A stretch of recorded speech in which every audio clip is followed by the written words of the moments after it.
Jeg bruger det her produkt Spiriva, og i sådan en, når man har købt den, så er der 60 pust i den.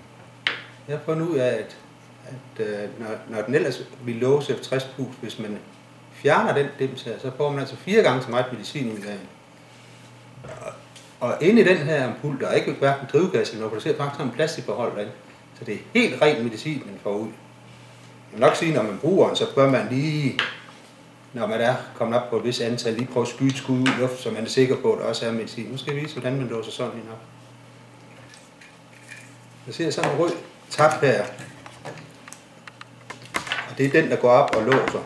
Hvis man ligesom er lidt forsigtig og lige åbner den op med en kniv eller et stykke værktøj, brækker den lidt ud her, så jeg kan gøre det uden at punktere en finger.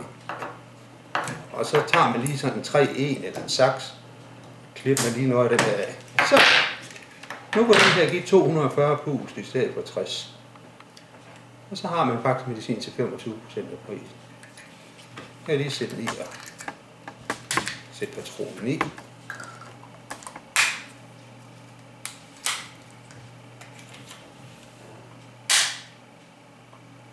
Og det er sådan, den virker.